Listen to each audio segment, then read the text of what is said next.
Y'all want to know why men are not vulnerable to women? I'm going to tell you why. It is because, first of all, nobody gives a shit about a man's emotions. Women want to show emotion. Y'all don't allow him to do that. Because he stepped up to the mic and overgeneralized. Some women looking at you lesser if there's tears on your cheek, but if there's tears tattooed, that same girl is a freak. This is why you should stop telling your girl your problems when you get into relationships. As a man, nobody really fucking cares what you're going through. We're men, so we take things literal. So when somebody says happy wife, happy life, in our head, how we hear that is what she says matters.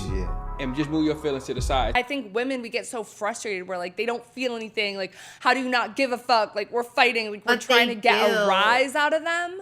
But they do, and they actually might deeper than we do. Because we're expressing it. We're releasing it. We get so fucking frustrated, but it's like, little do we know, they're like, have this superpower to be able to look like they're good, but on the inside be crumbling. Bitch, what I was trying to say is this situation got me so wet and so dry at the same time. Exactly.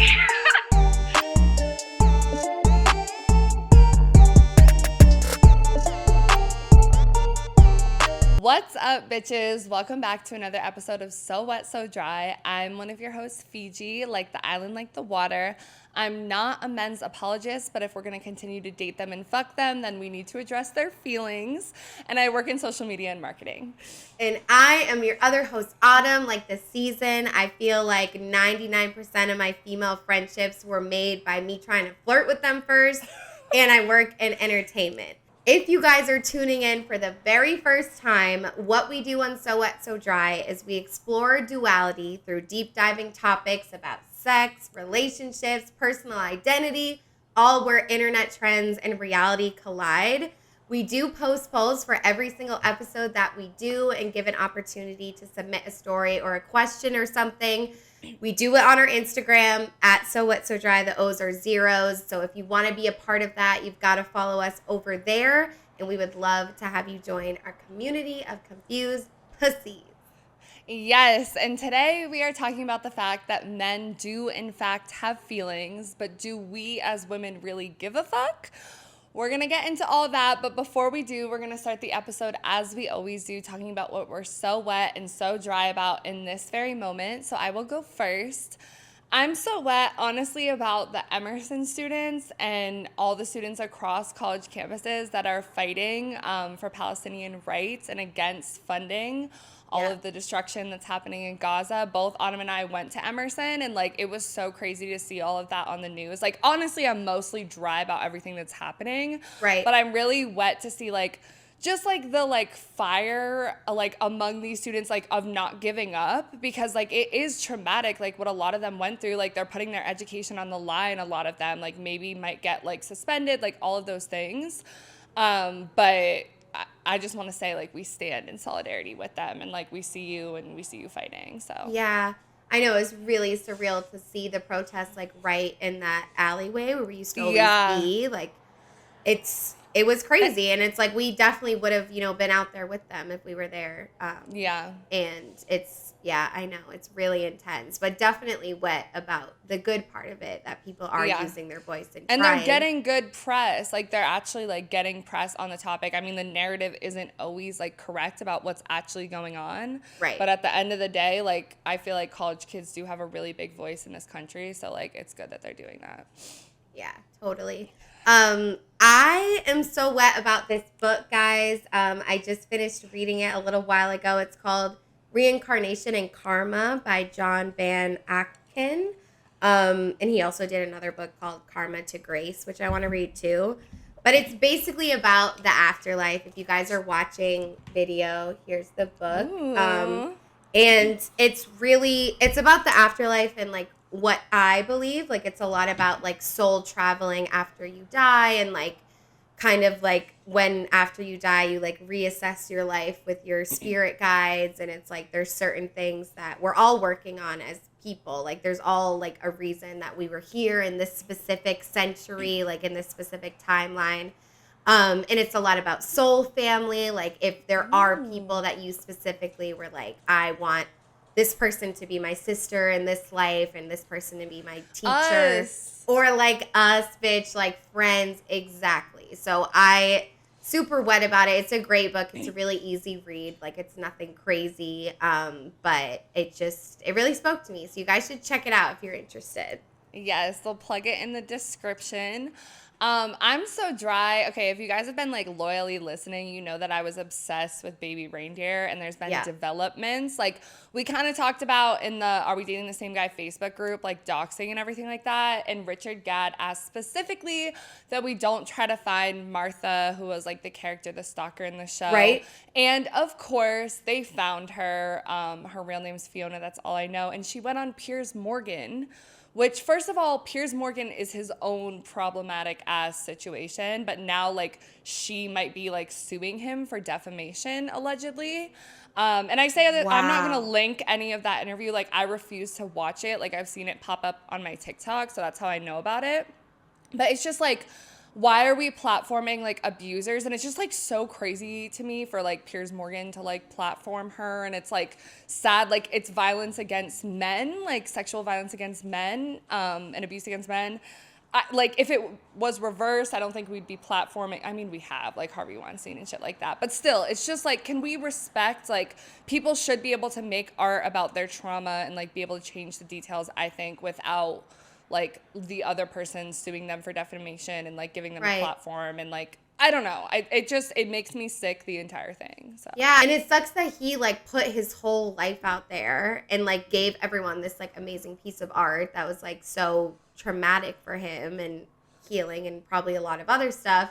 And like asked people specifically not to do one thing, and then they did it. And then of course they do. Yeah, and it's a trend. Like a lot of podcasts, not just podcasts, like a lot of creators like platform abusers, like people that are because they want clicks or they want, you know, it's like trauma clickbait. Yeah. So it's like a pattern, and it's super dry. Yeah, and one other thing I just want to say about the whole Baby Reindeer shit, because I've been so obsessed, is like a lot of people were also like coming at him for like ways in which he could have been problematic in certain instances, which I just found like kind of frustrating, because the whole point of the show was to show that like the journey of a victim is not like, they're not this like all awful holy person that never did anything wrong. Like they do things wrong. Right. So like, I don't know, like they're kind of going after Richard like for all these things. And I just wonder like what it like, I don't know. I mean, it's interesting to see it play out because he is a man, and like obviously they do that to women when they go through sexual abuse and all of that too. But like the whole thing, I'm just like, leave the man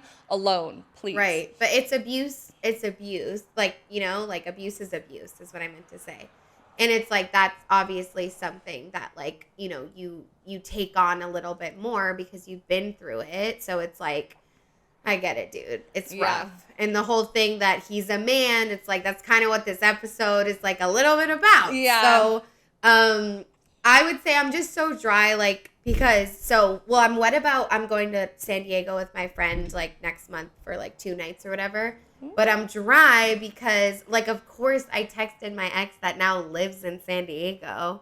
Now, it's like, why do I have to do that? Like, I just, like, text her and was like, hey, like, I'm going to San Diego. And she's like, oh, why? I'm like, oh, my friend, blah, blah, blah. She's like, when are you going to be which here? ex?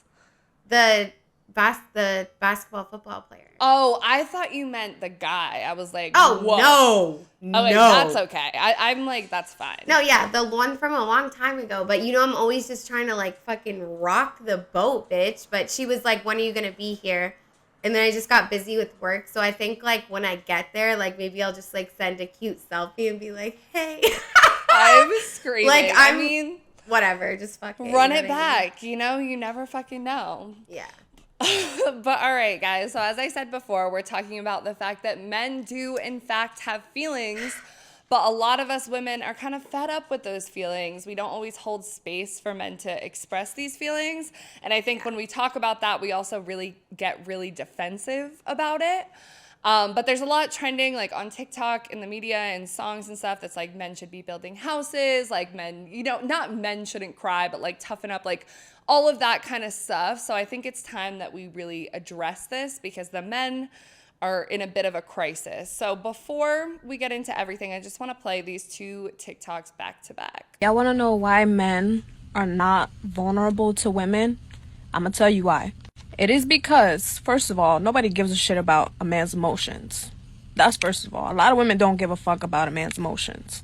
So when you get into a relationship with a man, I'm not saying all women, but most women in this day and age, when they get into a relationship with a man and they want him to be vulnerable, show emotion, the minute he gets vulnerable and he tells you what hurts him, what makes him sad, all this shit, y'all be using that shit against him. So why the fuck would a man do that? Why would he get into the next relationship and be vulnerable? For what? For y'all to use that shit against him? Because the last thing on your mind is your man's mental health, which is insane. Because that's your partner. You're supposed to love them and be there for them. And y'all don't be doing that. It's always me. Oh, I'm depressed. I'm this, I'm that, I'm that. What about him? What about him? Then on top of that, y'all call that shit weak. Like, at the end of the day, he's a human being. He's your partner. Be considerate.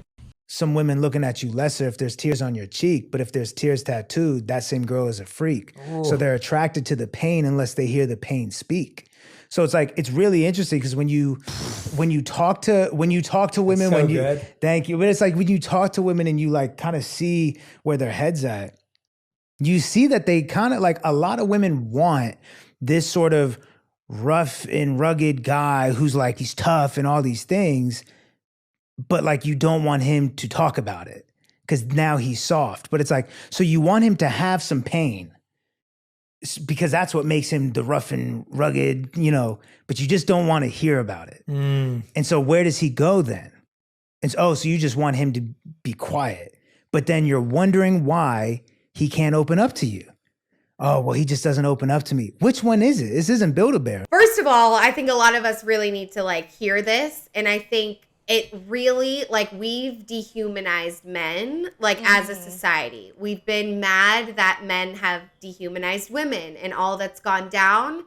But in turn, we really have dehumanized them. It's like we just want them for how they look and, like, what their story is and what they can provide. But exactly, like, none of us care about men's mental health. It's almost weird to say men's mental health because we so much are just, like we just haven't gave a fuck, like subconsciously or consciously, like we really haven't cared. And what Russ said about like, we want a man that has pain. Like we want a man that's been through stuff and is like rugged and like all of that bad boy-esque. But it's like, we don't give them the space to talk about it. So where do they go? Where do they go? I don't know where they go. They don't talk about it with anyone. No, that one definitely hit me because I'm like, I definitely love like a quiet man, like a bad boy, like someone with trauma eyes. Like I am number one, love that shit. But like at the same time, I have like felt myself be like, I don't want to hear when they get sad or like emotional, like it's too much. And like even the first girl, like her TikTok, like I was looking for TikToks like this when I was on TikTok.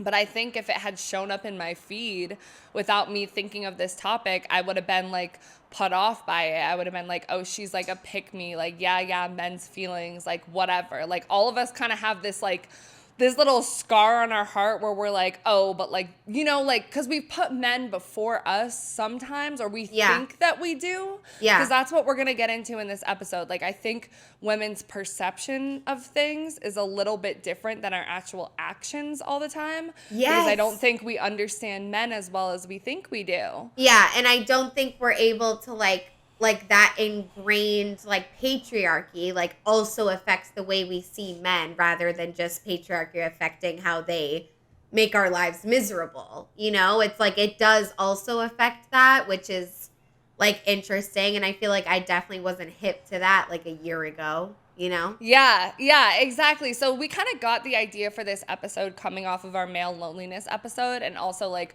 emotionally unavailable men to sprinkle pipeline. So like recommend those episodes too if you guys haven't listened to them. Yeah. And we're going to use some quotes that we've used in both of those episodes, I think, because they just still apply and that's how we got the idea. So I want to bring in our girl Bell Hooks. This is from her book, Men, Masculinity, and Love. And she says, often men, to speak the pain, first turn to the women in their lives and are refused a hearing. In many ways, women have bought into the patriarchal masculine mystique. Asked to witness a male expressing feelings, to listen to those feelings and respond, they simply turn away. There was a time when I would often ask the man in my life to tell me his feelings, and yet when he began to speak, I would either interrupt or silence him by crying, sending him the message that his feelings were too heavy for anyone to bear, so it was best if he kept them to himself. Women are fearful of hearing men voice feelings. I did not want to hear the pain of any male partner because hearing it required that I surrender my investment into the patriarchal idea of the male as protector of the wounded. If he was wounded, how could he protect me? It's so intense. And I remember this specifically from another episode because it really stood out to me. But it's just like, yeah, y'all, like we're not thinking about it like this. Like I feel like we get so wrapped up in like the media and just like what it is to be a bad bitch and like putting men down. It does feel good. Like I'll never tell you that it feels bad. I don't feel bad about it. Like I felt really good about it. It gives you like that power. But like at the end of the day, like our other episode, especially if you're a straight woman, and even if you're not, you still need to treat men like human beings. And like for a long time, I thought it was like, well, I'm a lesbian. I don't really care for I don't really care for male friendships. Like, why does it really matter? But it's like, it does matter because in turn, I'm not like unlearning that part of the patriarchy. Like I'm not bettering myself as a human being. It's not even all about them. It's like we all need to have this knowledge. We're all going to have to interact with men, whether you're a lesbian, like the workplace, just the guy at Starbucks, like they're everywhere. Yeah. And it's like, you know, this silencing him by crying is tough because it's like, I feel like a lot of times I've cried when a man tried to tell me something and it's hard not to. And it's the answer is to not cry. Like, obviously you can't control that. But it's kind of just like maybe being stronger for a second to give him the space to cry too.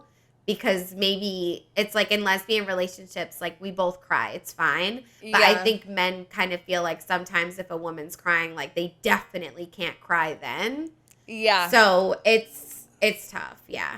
Yeah. And we're going to get into that a little bit more, like the pressure men feel to be strong in order to like hide their emotions so women can express theirs. And I think, like you said, you can't always control when you cry, but crying can be used as a weapon sometimes, like with white women tears, like when talking about racism and all of that, like we talked about that as well. And it's like, I know I've like, one of the things I try to practice after like reading this book was like with the guy that I'm with, like, and we've had hard conversations, I've been like, I might cry, but I want you to know that doesn't mean I'm like falling apart. Like we can still have a conversation. It's just so that this might You've affect said me. That? Yeah, because because I've seen him like when I've started crying, like just kind of be like, oh, like, are you okay? Like, and kind of like not shut down, but just be more focused on if I'm okay. But I'm like, no, I still want to have this hard conversation. But yeah, I think the part about like our belief that, oh, if he's soft or wounded, how could he ever protect me? And I think a lot of women are frustrated with like how we have to be in our quote unquote masculine energy, be protectors, whatever. But like this is all like a false idea of patriarchy. Like we need to like stand in our strength too. So So I feel like it's a very common thing. All women want men to be vulnerable. We want men to open up. But do we really, though? Like, are we showing them that? Are we giving them the space? So we asked you guys, women, do you want men to open up and be vulnerable? 83% of y'all said yes, 3% said no, and 14% said sometimes. And somebody submitted a listener story that said it would keep, trigger warning, suicide down. Yeah, like that's pretty fucking intense of a listener story, honestly. Right. And that was from a man. Yeah. That was from a man. Okay. And then, so we asked you guys too, women, in your experience with men, how do you generally respond to them being vulnerable? 4% said low-key and ick. 11% said I listen even if it's hard. 4% said, I shut down. I don't want to hear that. And 81% Said I use it as an opportunity for us to grow closer. Y'all are lying. Y'all are actually 100% lying. Maybe you, and that's what you're getting into. It's like, maybe we see it like that. We think we want that. But, like, do we really have the tools in a patriarchal society to, like, give men, you know what I mean? Like, I'm just like, I feel like for me, the right answer is I listen even if it's hard. Because if you don't acknowledge that, like, men aren't really given the opportunity a lot to be vulnerable, then you're not really going to be able to give them a safe space. Like, you have to acknowledge that. It can't just be like, oh, like, men never open up. They're so, like, rock solid. Like, you can't talk about that and just not talk about how boys are growing up, just like how girls are growing up. Like, it's the same shit, just, like, different experiences. So I think you guys are lying. I think I use it as an opportunity for us to grow closer is a great thing. But as a society, there's no way that that's actually happening with all that's going on. I think it's like a huge disconnect. Like, I genuinely feel like women think that they're doing that. Yeah. Because, like, we're the more emotionally intelligent ones. And I think that I thought that for a long time. Like, it wasn't more until, like, I actually started holding the space to listen me to too. men. I don't want to say that I've always been like this. Yeah. Like, a year, like, when I was with my past boyfriend, I wasn't. It's with this, like, it's through this podcast that we've been able to kind of just, you have to, like, sit down and think about it and, like, talk to people that you care about and trust. And, like we give each other the space to, like, fuck up sometimes. Like, we're not always perfect and we don't hold that against each other. Like, you got to just deeply think about it. And I don't think I would be doing that if we didn't have a podcast like this, to be honest. Yeah. And I think it's important for us as women to talk about, because it's like, I think women do get labeled as, like, pick-me's and stuff when they say, oh, but we're not really doing that. But it's like, in the conversations that I've had, like, with men in my life before, like, researching this topic, like, many men in our comment section are saying, like, when I open up to women, like, it's not received well, while they're simultaneously saying we want men to be vulnerable and open up more. So, like, clearly there's a disconnect, and I don't think we need to keep saying, like, oh, like, no, you guys aren't doing it right, like, whatever, oh, we are doing it right. Like,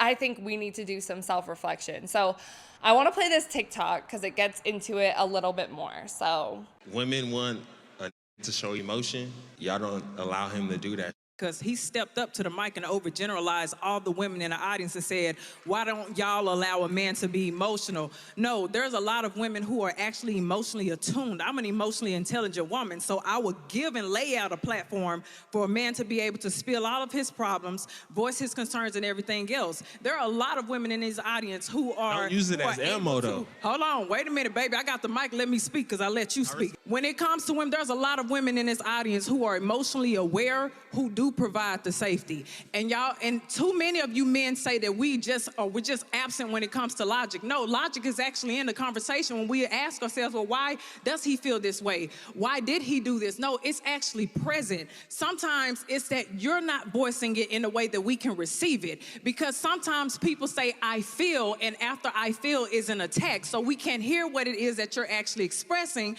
because the attack triggers our defense. But that's not every single woman. There are some really good women who are emotionally regulated. You have to find a woman who is regulated so she can be able to provide you that safety that it is that you need. Just like most of you men tell women to pick better men. No, pick a better woman, because there are women who are absolutely arrogant who will do that for you. So the craziest thing about this TikTok to me was the comment section. And, like, the biggest comment on this TikTok was, she's proving his point. And she is, because, like, do you see how quick, like, he said, you know, like, he's expressing this feeling of, like, when I try to express my vulnerabilities, like, women don't want to receive it. And she's so quick to put it on men and turn it around. And even, like, as she starts going into it, he's like, whoa, but don't use it as ammo, though. Like, he's trying to say, like, I'm not trying to fight. Like, this isn't supposed to be an argument. Like, he's just trying to have a real conversation about it. And I think she's so quick to go into, like, oh, like, you need to pick a better woman, because I think that's something we as women say to each other all the time, like, oh, you need to pick a better man, like, da-da-da, like, we hold ourselves to that. But the other thing is, she was saying, like, sometimes it's the way that you guys say things. You're not saying it in a way that she'll receive it. But, like, when are we going to sit down and say, like, they're not always, like, men don't have the emotional intelligence that we do. They're not socialized in the same way. I think we need to do a little bit of adjustment on how we're able to receive things before we're so quick to turn it around and be like, no, you do this, you do that, you, like, you know? Yeah. I mean, that was definitely not my reaction to the TikTok. I'm going to be so honest. Yeah. But I think it's because, like, there's nothing I love more than to see, like, a woman like, stand really, up, like, stand up, use her voice, and just be like, shut that bitch down. Yeah.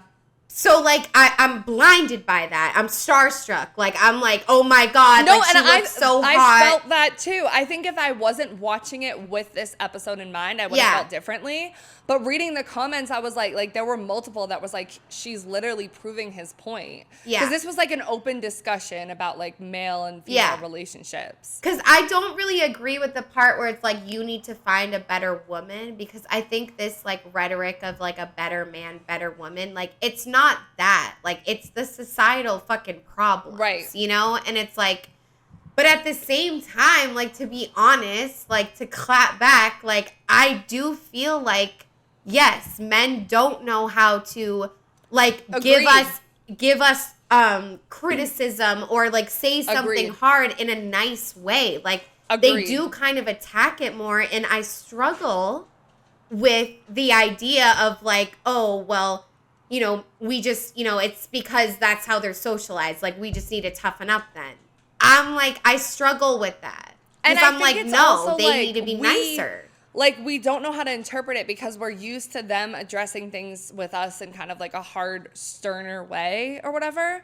So when they try to be vulnerable, like this guy is trying to do, I feel like our instinct is to fight back too. Yeah. But to me, like, honestly, to me, like, he was being very non-threatening. His voice is like very quiet, like, and it's not even about that. Like, I'm talking more about when, like, you're dating a guy in a relationship and they come to you with something, a relationship problem or something that you did that they didn't like, and the way that they are opening up and being vulnerable about it is, like, kind of mean. Yeah. Or do we just think it's mean because they're men and, like, they have all of this power in the world? Like, if a woman said it the exact same way, would I receive that information differently because she's a woman? I don't know. Well, I think, because, like, when me and you fight, for example, like, I feel like, we haven't always fought the best way, but it's, like, we try to, like, hold space for each other and be, I feel statements, now things we do like great. that. Yeah, but, now like, I don't think the average man, like, has that language or is taught that way to talk. I feel statement, Yeah, and I think, like, if we just keep being like, oh, you can't talk to me at all unless you're going to talk to me like this, I don't think that's too much. Then we're silencing them even more. Like, there's a happy medium. Yeah. And, like, this situation, like, in this platform, like, I think we got to be careful because then how are we any better than, like, the whatever podcast or, like, Andrew Tate where they have women on and just are there to, like, argue against them? Yeah. You know? Like, if we want to invite men into the conversation, I think we have to actually be open to listening to them and not just, like, projecting on them. It's just so tough. Like, it really is, because, like, we are in this era of, like, female empowerment. And, like, just at first glance seeing that TikTok, like, I honestly think I'd be like, yeah, she's so right. Like, fuck. But it's because just I want to, like, someone to her. throw. Like, I think we have a lot of anger and we've been hurt by so many men that, like, we hear that and like, we're like, black oh, that's women not even true. more. So even as a white woman watching that, like, it's just kind of like, it's really hard, dude. Like, and this we know it's hard. Like, we know this whole episode is hard. Like, this is not like something that we've been like feeling our whole lives. Like, this is new. Like, I used to straight up be a man hater, and if y'all go watch the beginning of our podcast journey. Podcast, it's a lot fucking different. Like, seriously, and that's why it's like, And even like shout out to, you know, people like Khadijah on the internet for like doing this shit that's so hard, and like she or they gets clapped back all the time. Yeah, because it's nerve-wracking, like, especially being a woman, like, and wanting to build a community of women, talking about, like, sex relationships and identity. I think there's, like, a lot of pressure to, like, not center men and, like, you know, be all women's empowerment. But it's, like, Khadijah put us onto the idea of heteropessimism. And it's, like, guys, like, we can't just blame men for everything if we want to truly love them and be intimate with them. Like, we got to see how the patriarchy hurts them, too. So it's, like... We have to. We have to. But so I want to get into a little bit about how men are, in fact, emotional and do have feelings, and back it up with some research. So first we asked you guys the poll. Society doesn't often acknowledge men have feelings too. True or false? And 82% of you guys said true. Only 18% said false. So like you guys do agree that generally, you know, men aren't given the space to show their feelings. And then we had one listener story that said men's fault, but also society has made women do the same. Women are born into families where moms idolize dads who are emotionally detached and tell young men to man up. Men are detached because of the patriarchal system. So they're on to it. Who was that? Right. They're fucking, I think this was a man too. They are fucking onto it. So thinking about, like, we tell young boys to, like, man up, all of those things. I want to keep that in our mind as I go through this research real quick. I'm just going to go through 3 sources back to back. So first we have Men Have Feelings Too, this article from a psychologist. And he says, as it turns out, research shows that there are a few differences between how baby boys and girls show emotions. Some studies actually show baby boys are more emotional than girls. In fact, in an examination of more than 150 studies comprising of more than 20,000 children and adolescents, few differences in emotional expression were found between boys and girls during early infancy. Differences grew more pronounced in childhood and adolescence. As you might expect, boys tended to express more anger and aggression, whereas girls expressed more sadness and anxiety. So now I want to bring us back to Bell Hooks. And she says, the first act of violence the patriarchy demands of males is not violence towards women. Instead, patriarchy demands of all males that they engage in acts of psychic self-mutilation, that they kill off the emotional parts of themselves. If an individual is not successful in emotionally crippling himself, he can count on patriarchal men to enact rituals of power that will assault his self-esteem. So this is kind of like men don't cry, man up, you're being a little girl, like you're a wimp, all of that. So it's how they're socialized. It's not how they're born. It's this patriarchy, this psychological patriarchy that's ingrained in them. And then there's this other study that I found from Brian Knox. He is kind of like a relationship coach, and he prioritizes like women's voices. And we're going to come back to him later on. He gives some good advice. But he says he found this study that was pretty much judging like how men and women responded in like bouts of like a argument. Okay. And he says, now the woman got really emotional, raised her voice, red face, anger. The guy, not so much, cool as a cucumber. Almost didn't say a word, and it seemed like he was thinking, who's that alien on the other side of the table that is not making any sense at all? Or it seemed like he was not thinking at all, like a blue screen of emotional death. But the data showed something totally different. His heart rate went up, his sweat glands were very productive, he was freaking out on the inside, but you couldn't see it very well on the outside. And when the emotional argument was over, the woman quickly returned back to her normal state, normal heart rate, and so on. The guy, not so much. He was stressed for much longer, but he didn't talk about it. Of course he didn't. So the number one rule, remember that men have a lower tolerance on any emotional level before they black out and shut down. So this kind of like plays into how we... that. Yeah, like I think women, we get so frustrated. We're like, they don't feel anything. Like, how do you not give a fuck? Like, we're fighting. Like, we're trying to get a rise out of them.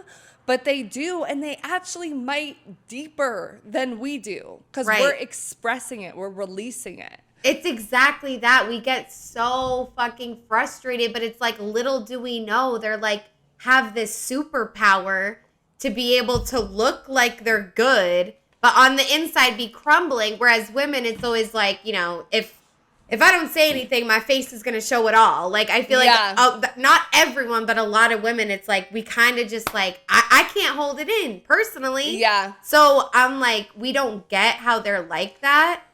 But it's interesting because of all, and I want to talk about the other stuff you read too, but this one just really stood out to me. But it's like the heart rate, the sweat glands, it's like, that's like science and biology. But I think like the patriarchy, like over time, like they like adapted. It's like adaptation. It's like a with trauma response. Yeah. And they've learned like how like animals, like when they're scared, like they like camouflage or they like freeze and they like play. It's like they literally have like masked themselves to like, they feel everything on the inside, but like from growing up and just like being a boy, it's like they're just like so good at like never showing that they care. Like, yeah. And it's really hard to be in a relationship with someone like that. And that's like the big contrast between like me dating a woman where it's like sometimes it's too much. Like we're talking way too much. Like we need to calm down. We need a happy medium. And with men, it's like nothing. It's like you think they don't give a fuck about you sometimes, but they do. Not all of them, but. Yeah, and it's because this patriarchy, like, it goes back, like, they're born these, like, sweet little boy babies that feel in all the same ways we do, and they cry and, like, all that stuff. But then the patriarchy just, like, tells them, and by patriarchy is enacted, like, through men, through women, through, like, moms, dads, like, teachers, whatever. So it's, like, you can see how this, like, manifests. And then I think in intimate relationships, like you said, we get so, like, frustrated, and we're letting it out. But it's, like society unfortunately does hold more space for women to be emotional, which we also hate the term because like they'll be like, oh, you're too emotional, which is really frustrating. Right. But I don't know, it's weird. It's sad to think about though how like much they're dealing with it like on the inside. And it's like if we just like take gender out of it, which if we can like remind ourselves that gender is also just a social construct. And it's like when you're in a relationship with someone, it's like, my God, it's like the world is so hard right now, like to just like use your voice and stand up for yourself. It's like, it's our duty as like partners to like be able to give each other that space.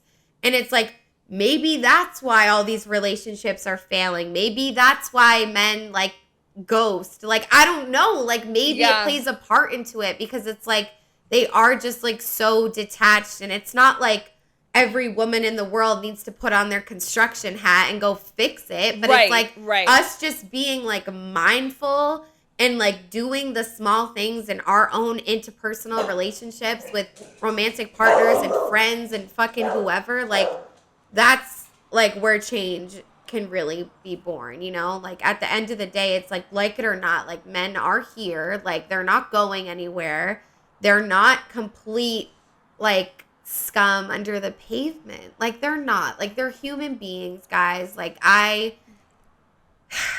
Yeah, and I think it's important, like you said, like, we don't need to put on our fucking Bob the Builder hat and, like, fix every guy. Like, there's some, like, men do need to go to fucking therapy and, like, deal with their own stuff and all of that. But, like, I think the more we, like, remember the way that they're socialized and the way that they're also affected by patriarchy, because at the end of the day, like, the patriarchy is not the man that you have a situationship with, the man that you're dating, your dad, like, whatever. Like, do they reinforce patriarchy? Yes, but they're affected by it just as much as, like, women are in different ways. So I think it's just, like, we can use it as a tool and, like, kind of thinking before we speak and act before it's, like, you're blaming them for everything.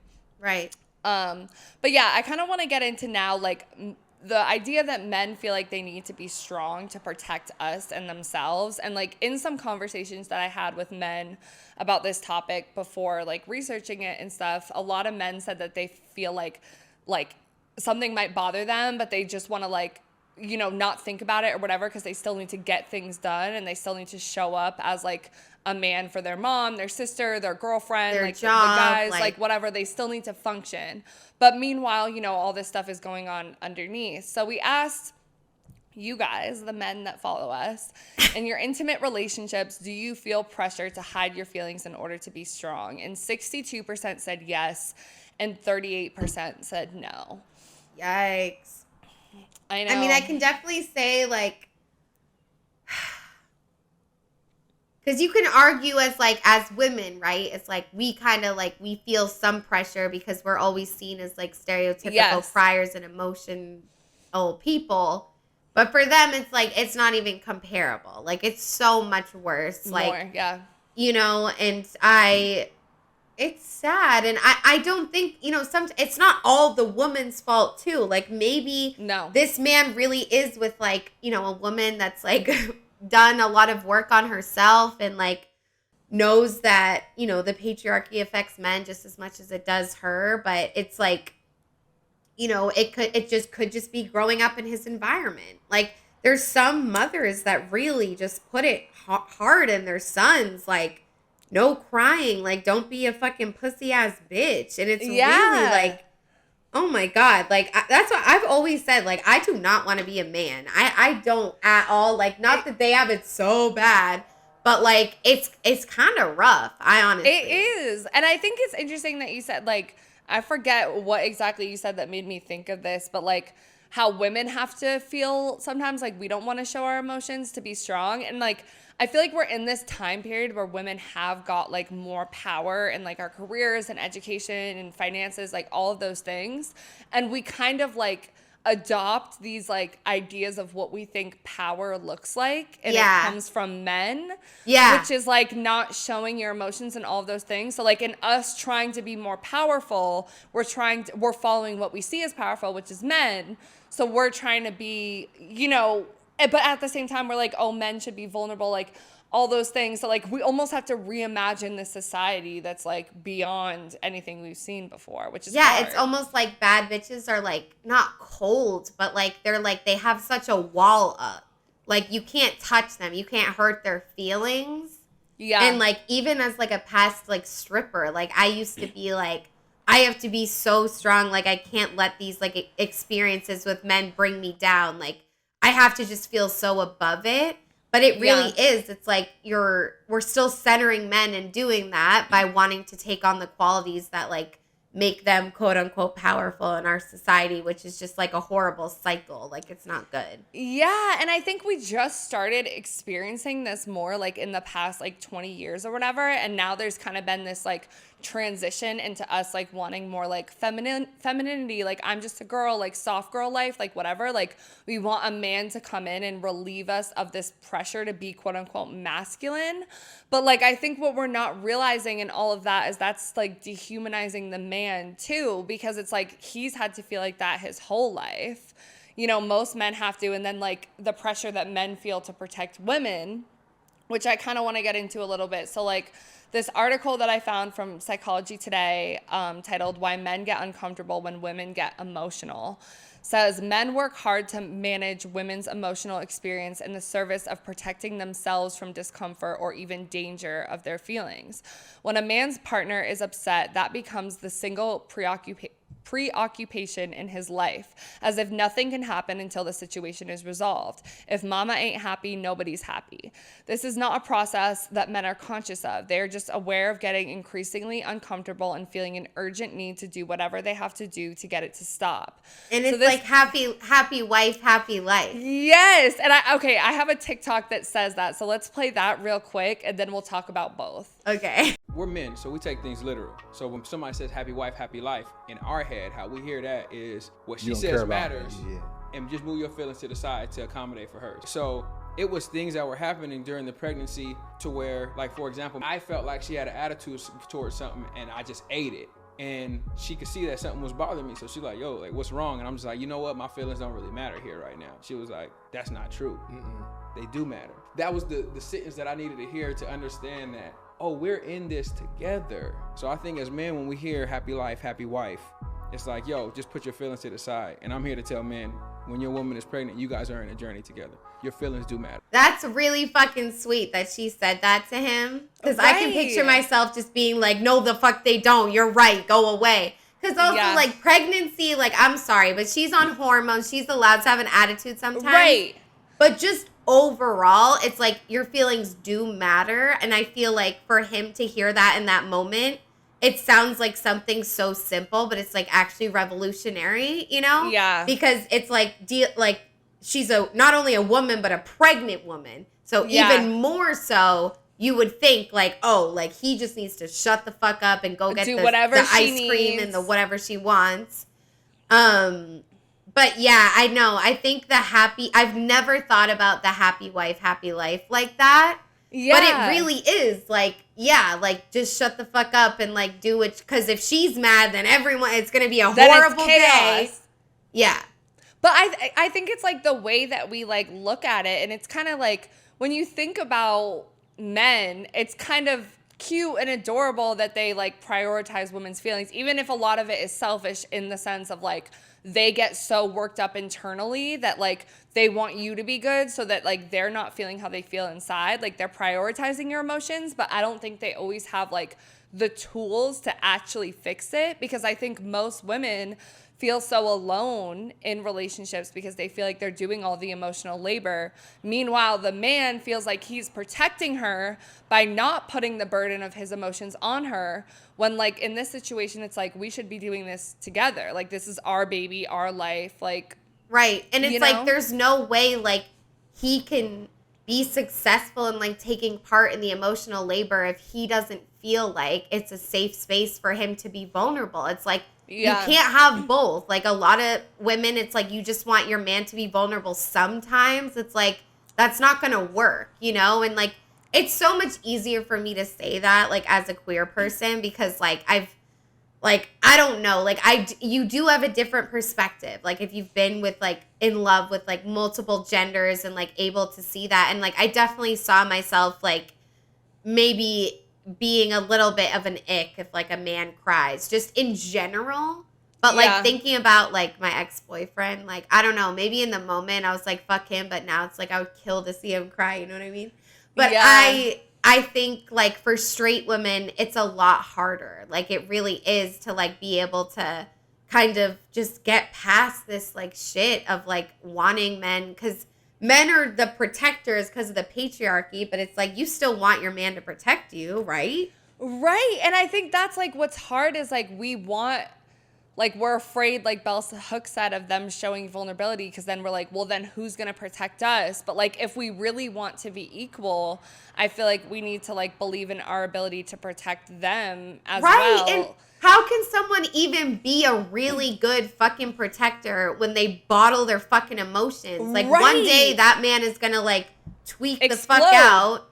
And anger and violence, probably. And you said it. Because he doesn't have the tools. And that's why it's like, it's so tricky, because like both frustrations make so much sense. But like, unfortunately, this situation in particular, because women, the way that we're socialized and we are given the space, I think we do have a privilege in a sense of like being able to express our emotions to cry. Outwardly. Like I've heard that. It's okay to cry. Yeah. You like don't we say can that to teach boys. them. Like I think it's our job a little bit to like help them and also like learn from them and like managing our emotions like a little bit better, which we're going to get into in a minute. Okay, so the next thing I want us to get into is the idea of women using men's vulnerability against them. Like they open up to you or they are soft or whatever, and then either in that moment or later down the line, you kind of use it against him. And I've definitely done this before. And this was something I heard a lot, like through, I think it was responses on the male loneliness episode, also just talking to men in my own life. Like this is one of like the biggest pain points that they say, like they get confused. So I want to give an example of this in this TikTok that we'll watch real quick. This is why you should stop telling your girl your problems when you get into relationships. How come you have not talked to me about any of your past trauma or anything you've gone through? It's deep. Sit down. I see my homie die just right in front of me. It's like the worst trauma of my life. You didn't take out the trash again. I'm so tired of this. You just make me angry. Who the fuck every do you day think you're talking to? Okay, every day. Who do you think you're talking to? Shut up. Shut up. That's why I can't shut deal up. with you no more. That's why you're a hoe, bro. Okay, that's why your homie's dead. That's why your homie's dead. Hey, you did not just do that shit. That's why your homie's dead. You did not. That's not funny. That's horrible. It's a corny ass skit. Like I'm like, okay, the acting was not great in that. But why is it low key accurate? As fuck. It's as fuck accurate. That's like crazy. That's why your homie's dead. And it's so sad, like the words at the beginning where, or no, he said them. He was like, "This is why you shouldn't open up in a relationship." And like men, like when they say that, we get so annoyed, like da da da. You've been hurt once and you never open up again. But it's like, damn, like they really do go through this shit. And we asked the men in a poll, have you ever opened up to a woman only for her to use it against you later? 84% said yes. Only 16% said no. So like this is a thing. Yeah. And that video got 60,000 likes, probably way more views. So it's like, and like the way he opened it is like so fucking like, it's so detrimental. Like this is why you should, like, dude, it's so bad. But I understand. And I feel like, again, it comes from like women being frustrated and wanting them to hurt the way that they hurt. But as simple as like your man's not like doing his chores around the house, like you don't need to bring up his trauma in order to like have a conversation about like why he should take out the trash. Well, I think it's also like when we go back to like how men can seem cool as a cucumber, like completely unbothered. Like I think a lot of times I've been in these situations where like the man is not showing any sort of emotional distress about this thing I am very fucking distressed about right now. Thank you very much. And you're like mad, like you're so mad and he's not showing any emotion. So it's like you almost like pull up these things that you think are going to hurt him to get him to show emotion. Like I've definitely done that because you're like, oh, like you're hurting me so much and you're acting like it doesn't even mean shit. So I'm going to hurt you back. Like I have totally done that with men before. And it's fucked because he is hurting on the inside. Yeah, like I think my ex-boyfriend, like he opened up to me about like what went wrong with like his past girlfriend. And like he was like being kind of healthy and being like, this is what I did wrong. Like, I know I did her wrong. Like, that wasn't right to do that to her. And then, like, when we would be big in fights, I was like, yeah, that's why, like, you know, that girl fucking hates you, like, and will never forgive you for what you did. And I'm never going to do it either. Like, I definitely would do shit like that. I'm like, that's why she got a man a week later because she, like, whatever. And it's just, like, using... And, like, I'm sure that wasn't easy for him to, like, acknowledge where he went wrong in his last relationship. Like, men don't like to acknowledge that shit. So, yeah. And I feel like it's just, like, it really just comes back to we just want to fucking hurt them and dig at them. But it's like, you know, are there situations where men will do that to women, too? Yeah. 100%. Like, they will bring back something you said so long ago and hold it against you. So, it's not like we're saying, like, this is, you know, all women are wrong, but it's like when we're talking about men's feelings in the context of the patriarchy and vulnerability, it's like, you know, we do kind of need to self-reflect. And I think we need to remember how sensitive and how, like, unskilled they are at dealing with their emotions. Because, like, I think, like, I know for me, like, I will get very annoyed about shit with my man or men I've been with in the past. And, like, I'll be pretty quick to get over it, like, depending on what it is. Like, I'll express it, and then, like, the second it's acknowledged or I feel like it's gone on too long, I'm like, okay, like, love you, like, let's move on. Like, men, like, I think because they aren't, like, equipped at talking it out as much or, like, working through it, like, that shit sits with them for longer and then reinforces their idea that they shouldn't share it. So it's like, we just got to think about the ways that it affects them versus us. And then we're just going about our day thinking they're not thinking about it at all, though. And it's like, really, they are. So it's kind of, you know, it's just like communication is everything, y'all. You got to give your partner the space to open up and, like, talk about this shit. It's, like, pretty fucking scary, honestly. But this person submitted a story and said, my ex cheated with 4 guys in 2017 and I got upset. She gaslit my feelings, LMFAO, Zags ain't shit. And I'm just like, I feel like that type of story is not, like, shown as much, like, in the media or just, like, on TikTok. So it's like we kind of, like, don't think that shit happens. That but, like, women cheat, Yeah, but, like, women cheat a lot. Like, they do. You know what I mean? Like, I've definitely done cheat-like things before. I just feel like, I mean, fucking 4 guys is a lot. It's for insane. Sure. I know. I liked how he said sags ain't shit instead of women ain't shit. Because, you know, like, we always, like, make fun of the guys that had their heart broken once, and now they're, like, don't trust women for life, which, like, I think us women do, too. But I think it's funny that he said she's a Sagittarius. She's not shit because of that versus that she's a woman. Right. But, yeah, that's fucked, you know? Like, she men gaslit my feelings. Like, damn. Like, you should have a lot of feelings about that. But, yeah, we had another listener submit, my ex would get vulnerable with me. Then I learned if he started to cry in front of me, it's easier to manipulate me. So he would just start crying all the time till I learned his trick. This is interesting to me because I was with a partner that had really bad mental health issues, like real bad. Like I'm talking like needed intervention and refused to get it. And so I feel this because like I felt like there was a lot of times where I would try to hold space for his feelings, like try to talk it out, try to give him resources, tools and all of that, but he just wanted to wallow. And like I think he used it to manipulate me. So like that is real too, you know, like just because we say like, oh, men need to be vulnerable and we want them to be, and then like we shouldn't just be like they're not going to use it against you. Right.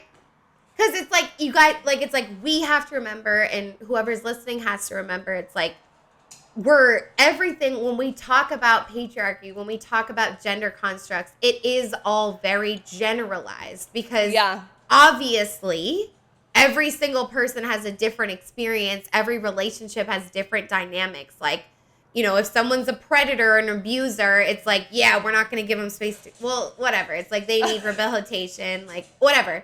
So it's just like you have to like remember that. And that's why I think a lot of people get turned off to conversations like men versus women and like how it's different. And we all the time are also like struggle. Like we don't want to break up the polls by gender. We don't want to do this. But at the end of the day, it's like this is the world we were born into. And like in order to fix it and unlearn it, you do kind of need to talk about it like this while understanding that it's a blanket statement.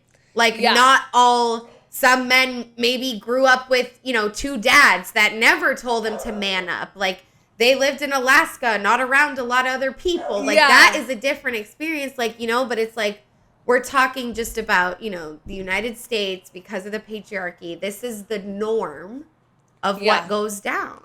But I think it's so important to include stories like that that kind of show you like, well, not in this situation. Right, because emotional manipulation is still definitely a thing. Yeah. This next listener shared a story and said, I don't want them to be a bitch, but deaf have emotions, cry, be sad. Just don't be a bitch. Fiji, any thoughts? Whoa. I mean, it's like that catch-22 that I can understand why men are fucking confused because they're like, oh, you want us to open up, you want us to be vulnerable, and then we do, and then you don't respect my manhood. You don't respect that I'm still tough, And this is exactly that because we're like, oh, you can open up, you can cry, but just don't be a bitch. What does that mean? Yeah, what does that mean? I know, because it's also like, you know, and we've all said shit like that. Like, I've definitely called men and be like, wow, you're a fucking pussy. Like, all that misogynistic shit, which is really like, you know, why is pussy an insult? Like, pussies are strong. They give birth. Like, you know, we all know that, but it's like we're like little parrots in society and you pick up little things and you start saying it and just like, don't be a bitch to say to a man, it's like, that's pretty hurtful because the last thing they want to be is a bitch, aka a woman. Yep. And why is that the last thing they want to be? And then the cycle just goes on from there. But yeah, it's very confusing to say have emotions, cry, be sad, but don't be a bitch. What does that actually mean? Can you use it in a different sentence and then you're gonna see? Don't be emotionally manipulative. Okay, that makes sense. Don't. But is that what bitches do? Like, I don't know. I'm just trying to think. Like, bitch is a broad statement, guys. Right. But also, I get it. And this person that submitted is definitely younger than us as well. And it's like, back when I was her age, I probably would have said the same thing. So I'm not judging.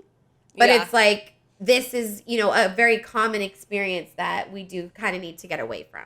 And this last listener story before we move on is this person said, in my personal experience, I feel like men can very easily be vulnerable if they feel safe. I think the right thing for me, though, based off my personal experience, is men want to be vulnerable, but don't like to be held accountable in that vulnerability. Woo! And once you try to have them think about how they even ended up in this situation, that's when the narrative comes in, if that makes sense. As an adult, there's a certain point where the woe is me narrative has to stop, and you have to look at the things you are doing in the way you are moving that keeps landing you in the same fucked up positions over and over again. Who was that? Damn. Do you like it as much as me or not? I half like it, I half don't. Because Okay. I feel like this to me is also giving the woman from the initial TikTok where she's like, but men don't realize that. That's how they get me. Like, 100%, I definitely agree. They can't be held accountable. I think men have a really hard time being held accountable in their like actions and all of that. And the woe is me narrative can definitely go too far. But I also feel like when she said, I think the thing for me though, based off personal experience, is men want to be vulnerable, but don't like to be held accountable, like in their vulnerability. Sometimes it's not time to hold them accountable. Like, you know what I'm saying? Like sometimes we just need to listen, and that's all we need to do. And I think sometimes we are so quick to be like, oh, well, you wouldn't be sad if you were doing this. Oh, you don't have this together. Da, da, da, da. But like, we don't need to fix right now. We just need to listen and like let them fix it on their own, because they should fix it on their own, you know? But like sometimes they just need an ear, and I don't think we always provide that. Damn, bitch, you. That's so true. And I think like what we're getting at, and is like what we've said since the beginning, it's like the biggest problem might be like, why do we have such a quick defense? Like, why are we so triggered by male vulnerability? Because I think we kind of are. Oh, we are. Because it's not like, maybe it's like we don't have a lot of practice with it. We haven't had a lot of men in our lives be vulnerable with us. And it's like, honestly, my dad's cried in front of me many times. Like, he cries a lot. My dad's cried in front of me, like, over stuff we were fighting about. And I remember being like, same. Dude, like, what the fuck? Because, but like, I'd be in like my happy when he did. I was like happy because I was like, at least you're getting it. But I was also just like, I feel like you've hurt me so much that now you want to like cry and be emotional, and it's a little bit too late or whatever. Like, now we're in a better place. But that's how I felt at the time. And I feel like a lot of that is also why a lot of women feel that way, is because we kind of know. So the pedagogy of the oppressed is like the oppressed knows their oppressor better than the oppressor knows themselves. Like, I think we see men like being, you know, psychological patriarchy. They can't express their emotions. We're watching them not express their emotions and then be frustrated and then explode. And we're like, well, I told you so. Like, this is like, we can see it. So we don't have as much empathy or sympathy for it when it manifests, because we're like, hello, duh, stop trying to be so tough. But like at the same time, we're reinforcing it, and it's how they're socialized. Like, you know what I'm saying? So it gets a little tricky. Yeah. But I do want to play this TikTok that kind of, to me, related to this, because there's a lot of like this men's self-help, like those like kind of workout video type of things where they kind of woe is me, but like they're men and they're tough. So let's play an example. Okay. You ever ask a man how he's doing and he says, I'm all right. I'm here to tell you, that man is not all right. That man is battling demons that you cannot even possibly imagine. That man is struggling every single day to find a reason to keep going. And the reason we say we're all right is because as a man, nobody really fucking cares what you're going through. So why even bother to say it? But you know what? I feel you, brother. Because I'm alright too. Okay, the reason that I hate this type of content is because I feel like as women, we're looking at him like, no shit, you're not all right. We all know that you're not all right.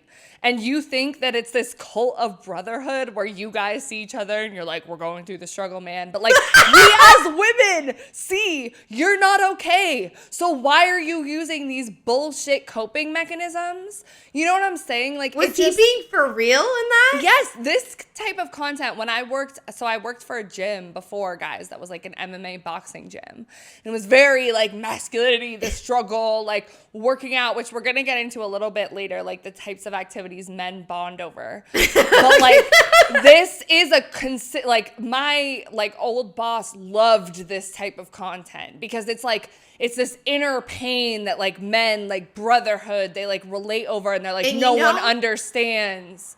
You know what it reminds me of? Is how like white people, like we don't have culture.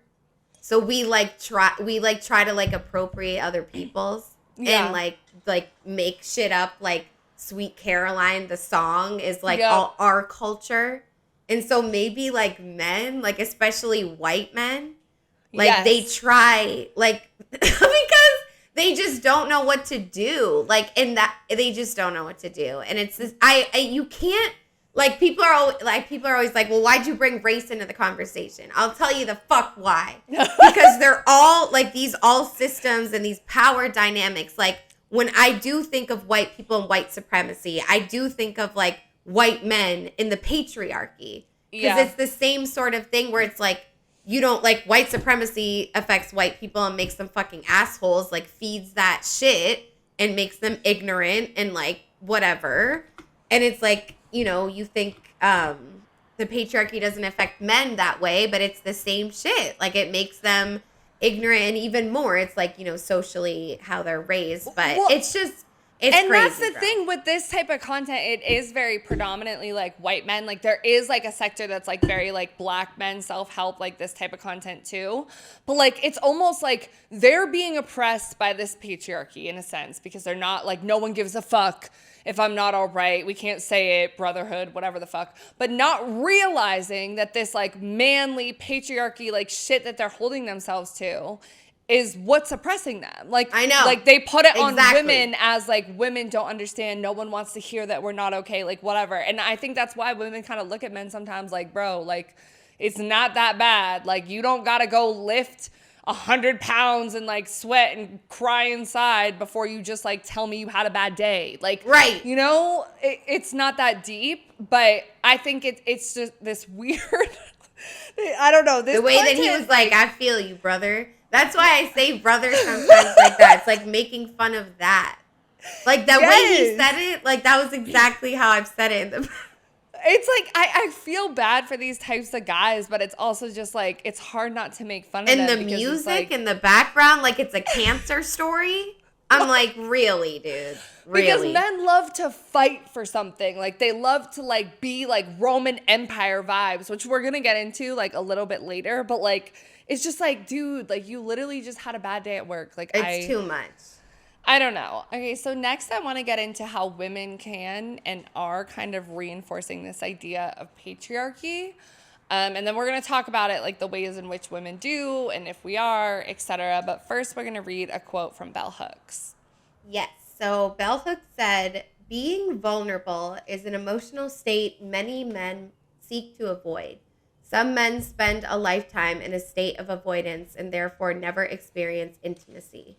Sadly, we have all colluded with the patriarchy by faking it with men, pretending levels of intimacy and closeness we do not feel. We tell men we love them when we feel we have absolutely no clue as to who they really are. We tell fathers we love them when we are terrified to share our perceptions of them. Our fear that if we disagree, we will be cast out, excommunicated.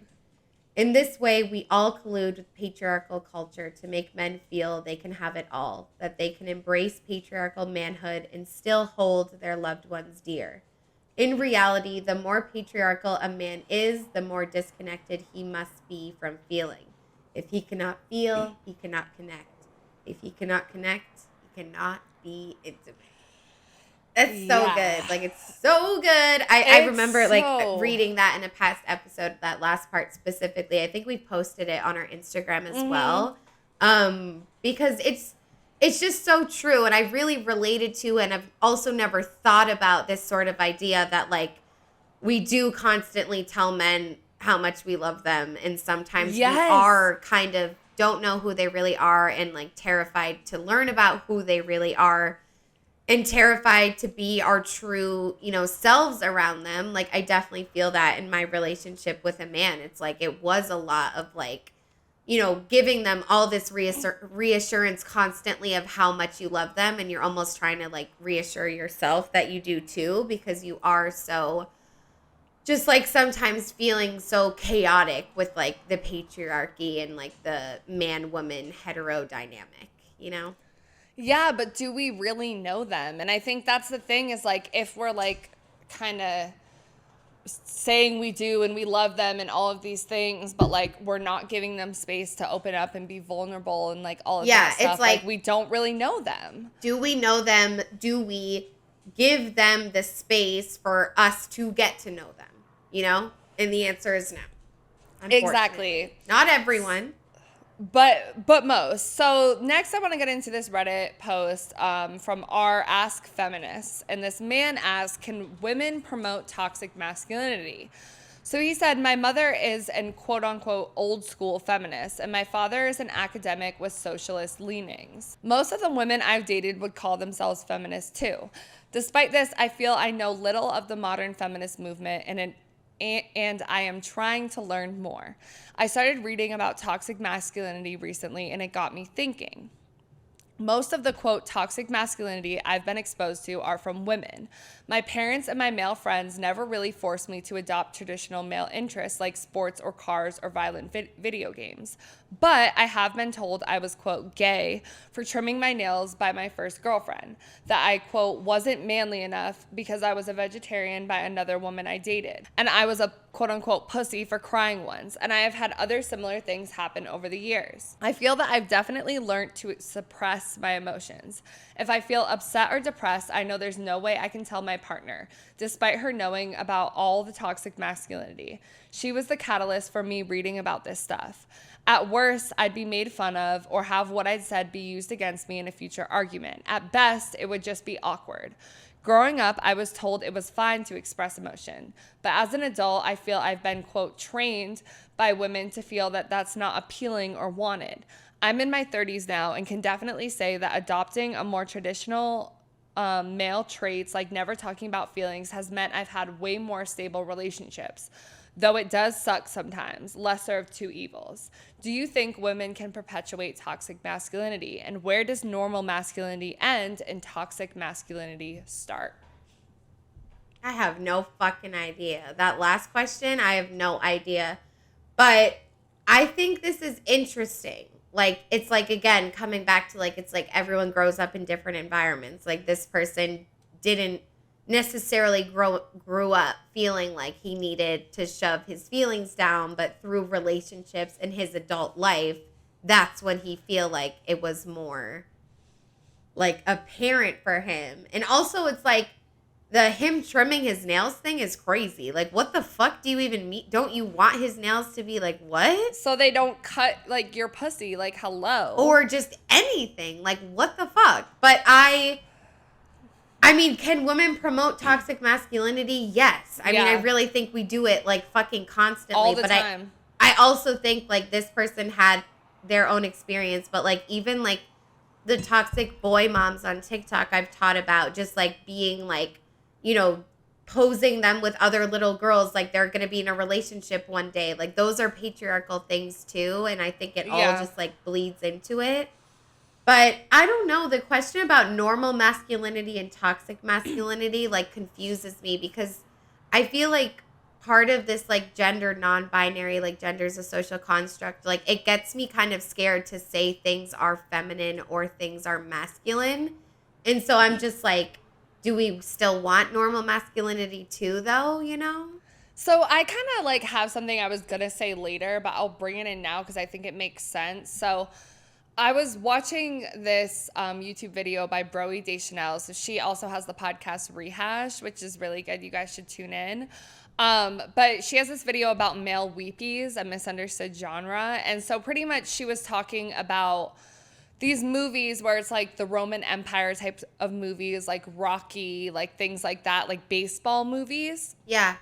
And it's a lot of like men, quote unquote, yearning for a time when rugged masculinity was championed, and all these like war movies as well. And she also says as men's dissatisfaction with their social standing grows, so too does their resentment. So like this is kind of how we get the manosphere, because there's no real place in society, I think, right now to appreciate masculinity as much as we used to. Like, we're not in a time of war. I mean, we kind of are. But, like, it's not like World War I, World War II, like 9/11, like all those times where, like, men were going to war and fighting for our country, like that narrative where, like, women were like, wow, like they're really like putting their life on the line for us. Like, men kind of are longing for that time. And so they love these movies that like glorify war and all that stuff. And she also says these male weepy movies, which I usually write off as like, ew, like I don't want to watch Gladiator or like whatever the fuck. But they encourage men to cry about their stolen valor, which is like the criticism, because it's like, oh, like this is back when patriarchy, specifically white male patriarchy, was a thing. But she argues that beneath these hyper-masculine armor, these male weepy movies are less so toxic and more aspirational masculinity, because a lot of them are fighting to protect their families and their city and all of these things, which is what's like beautiful about men, is that they are physically stronger, like they can protect us, like whatever, and that they're also bonding over this common goal of like winning a sports championship or something, so they're able to be emotional. And then she pulls in this article from The Atlantic that talks about toxic masculinity versus heroic masculinity.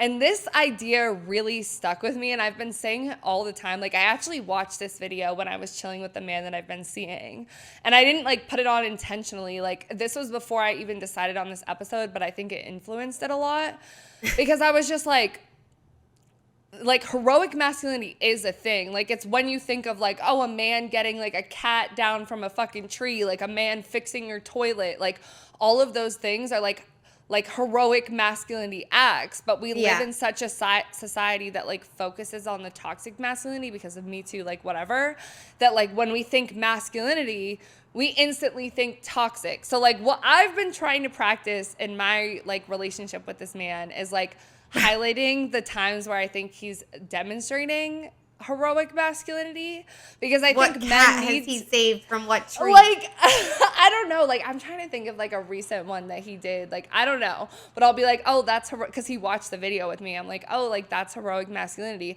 because I think it is confusing for men, especially like this man in this Reddit story where it's like he grew up with a mom that's a feminist and he's reading about feminism and he's genuinely wants to know, but like, where does his masculinity sit in that? Because we talk about toxic masculinity so much. Where is the positive masculinity? And if we don't talk about that, we get people like Andrew Tate and we get all of that because we've lost it completely. That's not in any conversation right now, ever.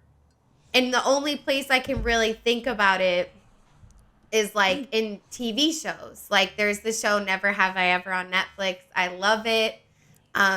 Shout out to all those people. But anyways, and like there's like this one scene where like the main character, like she's kind of getting torn down, like she fell into the pool, like she was having a fight, and he like runs in to get her out of the pool, even though like she's kind of like the quote unquote loser and he's popular. So it's like it was like heroic in a sense, and like that's where I kind of think about it. But I feel like we're just like so on this wave of like pushing men down and so focused on what they're not.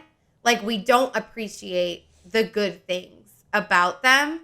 And even right now for me, I'm not going to lie, it's hard. Like I don't have like a man I'm into romantically, into sexually, into like I don't have a man friend. Like I'm like, if you ask me like what's a beautiful thing about a man, I wouldn't like come out with it right away. Like I would have to think, because I'm not like woohoo. Yeah. But if I was dating one, I feel like it would be easier. So yeah. And I think it's interesting because it's like when we don't think of the traits about masculinity that are good, when we can't put our finger on what heroic masculinity is, like we're going to push men like this one into a box and be like, oh, you can't trim your fingernails. Oh, you can't open up about your feelings, when like really that is a beautiful thing. But like we're reinforcing patriarchy while not giving the space for the good things about masculinity. So it's confusing because to them, they're thinking, oh, if I put my feelings to the side, happy wife, happy life, I'm being a heroic man. But it's not. So like I think we just need to like reconsider like the parts of masculinity that are like helpful and keep society running and like are beautiful and all of those things that help us, while also considering like the ways that like men should be able to be feminine, just like we should be able to be masculine. Right. And all of that stuff, you know? Because when you talk about femininity, you don't hear toxic femininity, which arguably they're kind of could well, be. I did read like a couple articles. I think that would be an interesting topic for us to cover because that is like a thing that's emerging more now. But yeah, when you hear like it's not in the way that toxic masculinity has been shoved, which another thing, when I was researching this episode, a lot of the articles about men have feelings were from pre-Me Too. Like they were all like 2014, 2015, like 2016 before. And then I think Me Too happened and we kind of like stopped that part of feminism that was advocating for men as well because we saw so many men as predators. So I think we were there, but like, you know, we had to go forwards and backwards in ways. Of course. And that's how any social movement always is. And I think it's hard to see the, you know, not to be corny, but like the duality in all of it. You know, it's like men aren't just predators, you know, just like some women that are abusers aren't just predators too. Like, this is hurting my brain a little bit. I'm not gonna lie. I know it's different to think about, but I do think like as women, like think about what heroic masculinity is to you. Yeah. Think about what's toxic. Cause I think men hiding their vulnerabilities is toxic masculinity. So, but heroic masculinity is like, for example, it's like your boyfriend, like, or not your boyfriend, but a boyfriend, or like watching something that might be harder to watch, like something about toxic masculinity or whatever. Like that could be heroic, like socially speaking. Like, or something like if you're out with a man, like I'm thinking like Kanye, for example, with his girlfriend, which is a whole other mess, but like someone sexually harassed her recently in public and he got like arrested for like talking back to the guy. Like I think like if you're in public and a man tries to like do some weird shit to you and a man puts him in his place, that's heroic masculinity. He's protecting you. If you're walking on the sidewalk and a man has you on the inside and he's on the outside, that's heroic masculinity. If a man like fixes something for you, like those aspects of him using his body, like him using like his, you know, like those types of things. Yeah. And I think it's important to point them out because I think a lot of men are way more fucking insecure than we think. And as much as we want to think that men are trash, like they should be building houses, all these things don't affect them, I think it is. And the less that we like address it and acknowledge it, the more we're pushing them. The farther we're going to be split. Exactly, into incel territory, Andrew Tate bullshit. So, bitch, you need to stop saying his name. We're going to have to bleep it out. I'm not fucking with it. Our videos are not going to get views. I feel like we're deep enough into the episode where hopefully it doesn't matter. But, okay, so this is the part of the episode where I kind of want to get into some advice, like how we can improve intimate relationships between men and women. And Terrence Real's book, How Can I Get Through to You, is really, really good. I just read it. Bell Hooks quotes him a lot in her book as well. And there's this chapter towards the end that talks about like learning to listen and scanning for the positive when you come into disagreements with your partner. So we can read that. Scanning for positive is a kind of unilateral disarmament. For men, it often feels like submission. One frequently hears that men are frightened of intimacy. I don't believe that's true. I don't think that many men know what intimacy is. One is either controlled or controlling, dominator or dominated. When men speak of fearing intimacy, what they really mean is that they fear subjugation. In a visceral way, most men in our culture experience vulnerability as opening themselves up to be overrun. Scanning for positive means that in a moment like that, when you feel someone's fangs on your neck, you bend further forward, exposing even more of your skin. Leaning into vulnerability often works as a kind of jujitsu, effectively disarming your attacker. This goes against men's most fundamental training, as though by not, quote, standing up for themselves, they collude with their own castration. And here we have come to a crisis point in recovery for men that I treat. For if speaking requires the courage to assert, listening requires the courage to receive. And emotional receptivity is the antithesis to traditional masculinity. I'm not going to lie. That was a lot of big words in there, babe. It was. It definitely was. But Can you break it down? Yeah. Yeah. So pretty much what he's saying is that like being vulnerable and listening to your partner and scanning for the positives, which he tells people to do in these arguments, goes against men's like masculinity training, upbringing, how they're socialized. So like in their mind, you're either dominated or the dominator. You're either controlled or controlling. So like when they feel like a woman has like their hands around their neck, like open to their heart, like their vulnerability, they just want to like fight back and be like, don't castrate me, so to speak, you know? So it's really hard for them. But this is what he treats a lot of men for in his couples counseling. And he says that like, you need to listen. Men need to learn how to listen so that they can be receptive to women's emotions, because usually they just want to put it in a box and they want to fix it or they want to ignore it because it's scary to them. So it's not just on women, it's also on men to like be more vulnerable and unlearn these patriarchal like norms. Right. And it's just kind of like, it's really breaking down even more that it's like this sort of like emotional reciprocation is completely like what traditional masculinity teaches these boys and men that they should not be. To do. And I think like women, it's just tough. It's like, it's honestly really sad, like the whole era of men is trash and all of that, because like, it's like in no conversations about men are trash are we talking about this shit. You know what I mean? And like, this is the real core. And it's like, I think it's hard because there are a lot of bad men out there. Yes. There are men that maybe like grew up in horrible situations and now they're awful to women. And it's like, are we supposed to feel bad for them? No. Right. But as a general speaking, like, you know, I do feel bad for men that like they have to sort of like unlearn this. And while they're unlearning it, they're getting like, you know, kind of like beaten down by women and like just telling them they're not good enough and blah, blah, blah, blah. Because when we talk about, you know, women's issues, we always talk about how we're socialized as young girls and how we've experienced this forever. So why do we not do the same for men? I don't know. Yeah. Yeah, exactly. We have to hold the space for them. And obviously, like, you know, men still need to go to therapy. They still need to have their own ways to solve their problems, which is kind of what I want to get into next. So, like, I wanted to talk a little bit about like how to get your man to open up and like connecting in his language, because I think men cope like clearly differently than us women. Like we get over things faster based off of our research. Like we talk things out with our friends. In my experience, the men I know don't always talk about things with their friends or therapists. So we asked the men that follow us, when you're feeling down, how do you usually cope? And these results were surprising to me. Not that many men voted, though, so I do want to say that. But at 50%, what one is talking it out with a friend, lover, or therapist. 25% was working out, doing a hobby or work.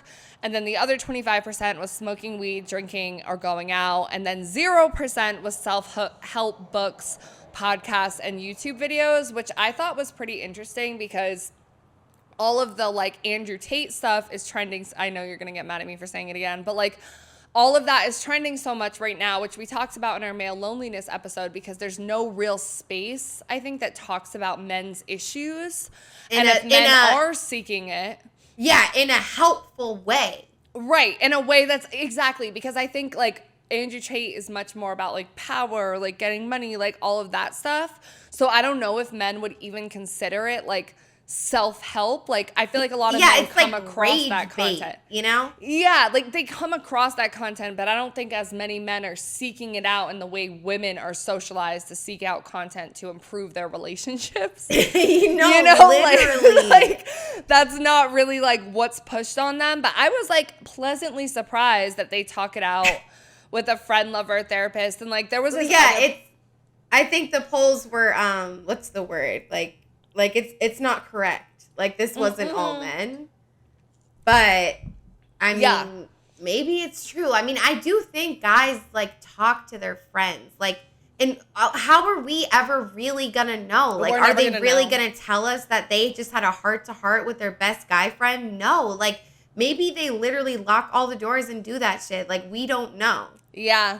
And maybe I do think that they do, like, in men that are in healthy relationships and like even men that like I wouldn't say like we're at that like super strong point yet. Like men do open up to their girlfriends or girls they're fucking with. Like I've had guys that I've just like fucked and they just decide to open up. Like being a stripper, you know, men just open up to you. Like, and I feel like that's why women get exhausted sometimes too, because we're like, okay, men love to open up with a woman and it can be like exhausting. So like part of that makes sense to me. And someone said diary, which isn't on here, which that's also a great way to cope. I feel like that kind of falls under like self-help podcasts and stuff because it's like you're like it's journaling. Like that's like your classic like, you know, coping mechanism. Yeah.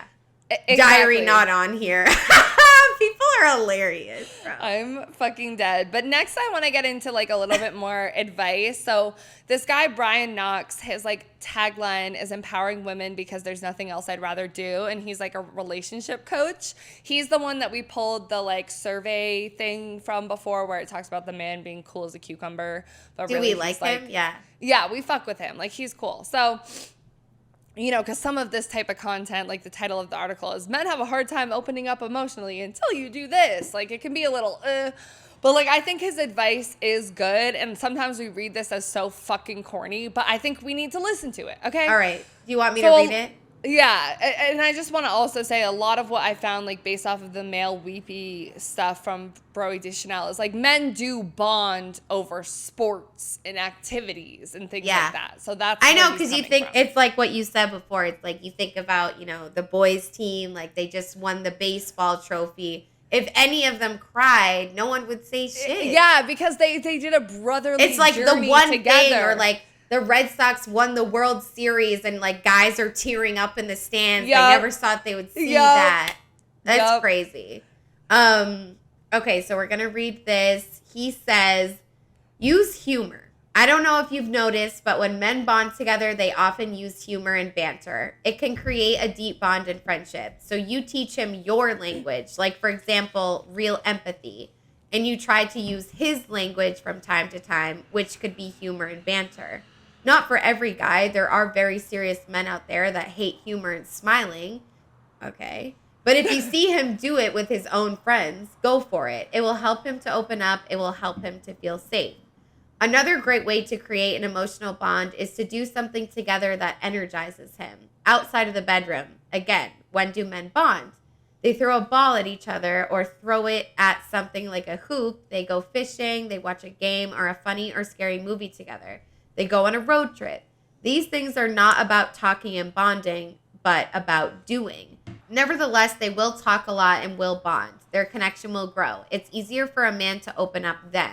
I am stereotyping again, but a lot of women love to call a girlfriend and talk for an hour or go out to dinner or have a drink with a girlfriend so they can talk a lot, right? Absolutely. It's mostly about talking then. Most guys will not be found sitting at a table in a restaurant talking about their feelings for hours. No.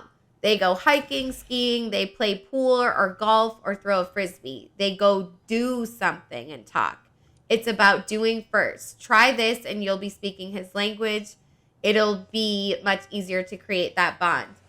Yeah, like I see what you mean by like the wording is a little bit like, okay, settle down. Yeah. However, he's right. You know, he's right. It's like the, you know, the part about doing things is like so vital. And it's not about, you know, tricking your man into being like, oh, let's go fucking fishing together and then you like talk his ear off the whole time. Yeah. Like it has to be like if you're craving this man to be emotional, you want the vulnerable side. It's like make him like, you know, feel comfortable to give you that realness, because like if you're just staring at each other like out to dinner, it's like it's different. Like maybe it's like, you know, that's okay for us to be able to do that for, you know, the men we care about. Yeah, and I think it's important to like just understand where they're coming from, and like especially if you're gonna have a hard conversation or not even like I think if you're frustrated with your man like not opening up, like I think it's really anxiety provoking for men to like sit down and have a conversation. Like he said, like it is stereotypical and we're leaning into gender norms, whatever. But again, I think it's we kind of have to in the context of patriarchy because they're creating those quote unquote gender norms. Exactly. Like we FaceTime our girls, we talk for hours, like or whatever. But like for guys, like they bond over these like activities because I think they're a little restless in a way. Like they feel uncomfortable with these emotions, but if they're moving their body, like they feel like it's okay. And I actually like, it's funny because recently it was like my man's like birthday and we like went out and we walked like literally guys, we walked like 9 fucking miles throughout the day. I was like dead by the end of the day. Like we stopped for drinks throughout.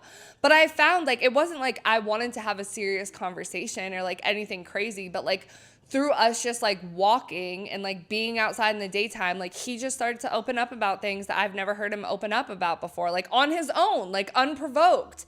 But I think it's just like, it's different versus when we're laying in bed and I'm like, what do you think of this video essay? He's like, all right, shut the yeah, fuck up. you. Like, and he'll always be like, you just never stop talking. I'm like, babe, I'm a podcaster, okay? Right. But like, I get it. Like, it's different. Like, you know, like he wants to feel like he's accomplishing things. You are honestly a whole meme. You should make a meme of like a bitch like looking at her man like this and it's like, so what'd you think of that video essay? But no, that's like, so true. Because it's like, and you know, you deserve to know what he thought of that video essay, but maybe it's like not at that time. Yeah. Right. And I think we get frustrated because we want, like, we're like, oh, they're not paying attention. Oh, like, whatever. But it's just like, look, like, they can meet us halfway, but we can meet them halfway too, you know? Or maybe 40%. We don't need to be 50-50. Right. We can still get a little extra.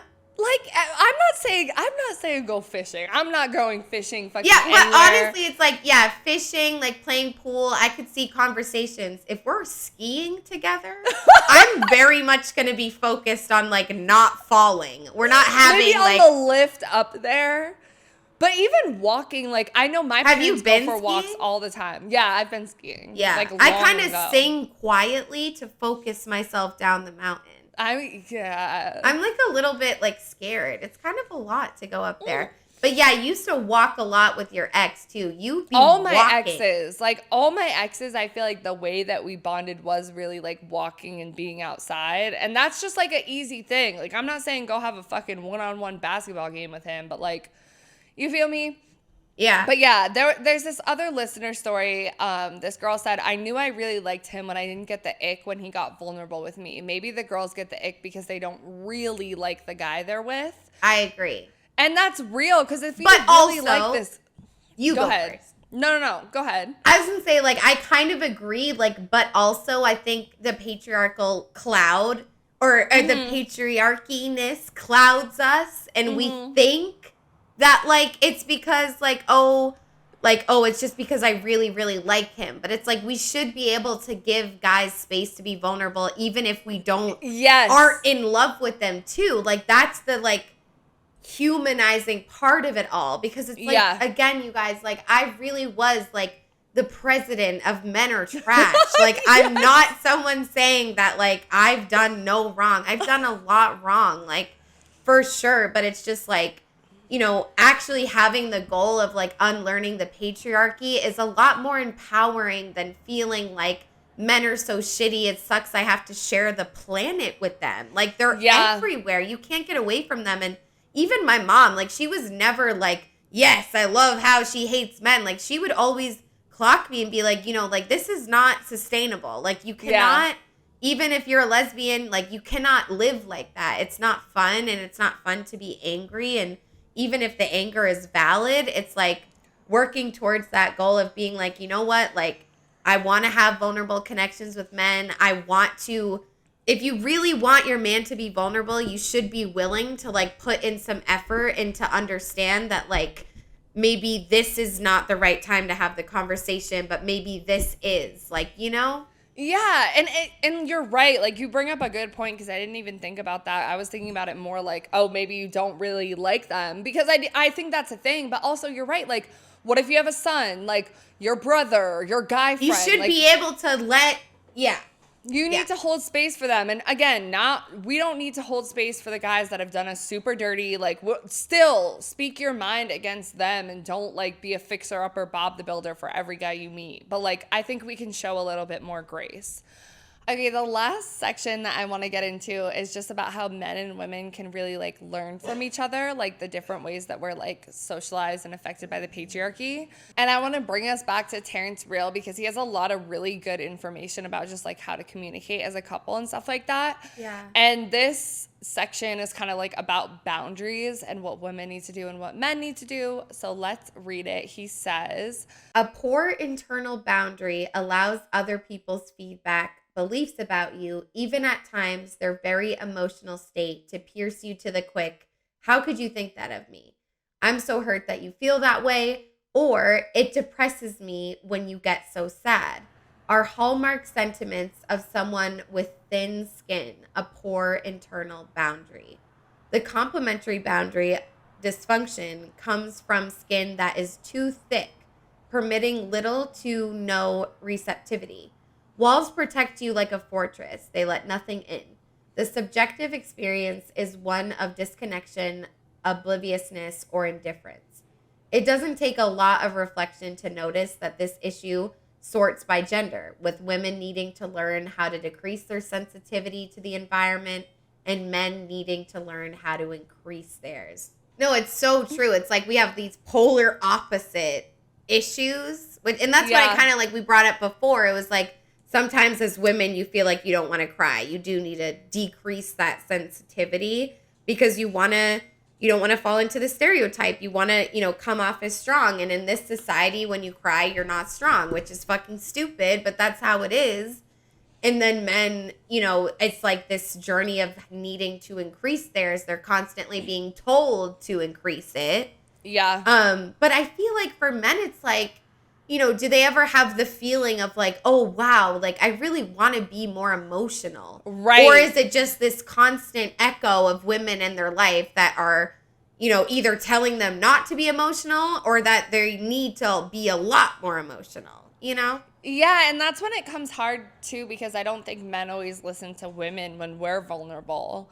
So it's kind of like they need to increase their sensitivity. They need to increase their empathy, which is a whole other conversation. Like, I think that would be like a whole different episode topic because that is a big thing. And I don't want to minimize that because like, I think a lot of the resentment that women hold and the reason that we don't want to be receptive to men is because they're not really ever as receptive to us because they don't know how to be. They just want to like solve the problem or like avoid it. But I think that like classic like logic versus emotion shit. Right. But I think like until we can show them what it feels like to really be listened to and be heard, like we almost kind of have to like lead by example. And then I think it becomes easier to be like, hey, I heard you out. Like, this is the time I need you to listen to me. Like those types of things, because like if they're not listening to them and then we're trying to give them the same treatment, we're not getting anywhere. So I do think we need to like manage our emotions and our sensitivities more. And again, take ourselves out of it and stop taking it so personally, because it's like, it's not like they're just choosing to not hear you or believe in your emotions or anything like that. Like they literally do not have the tools based off how they're socialized to like completely understand how they should act, Right. And like even men that are bad people, it's like all men have a level of that, just like all women have, what we have. And it's like, part of being a woman, it's like hard to kind of maybe make that decision between like, is this man just an awful person or is he just a product of his socialization? And like, I want to like encourage him to fix that, you know? And I think we kind of just write it off as like, oh, he's a bad person right away, when like a lot of, you know, and it sucks that like, and this is like always a thing. It's like, as women, like, we do think about things in the context of other people's oppression, where it's like, I don't think men like jump to do that, especially not fucking white men. Especially because they don't have any like point of reference. You know, like, even if you tell them that they're oppressed by patriarchy, they don't really get it. Like, you know what I'm saying? Like, even if you put the context of their pain into patriarchy and you're like, okay, you're oppressed by patriarchy too, like, they're probably going to fight you on it. So it's like they don't have a point of like reference. But yeah, I think, I don't know, like, I think as women, like, it's exhausting to be a woman, to like hear men vent to you, and like to have to like talk to your girlfriends because your man doesn't listen to your problems, and like all of that is so exhausting. But at the same time, like, I do think that like we are blessed and like maybe a little privileged in the fact that like at least society does hold space for us to cry and like have emotions, and like let's use that to at the very least build better connections with men and show them how it's done. Because if we're gonna have heterosexual relationships or sons or dads or brothers or whatever, like, we need to like do this stuff.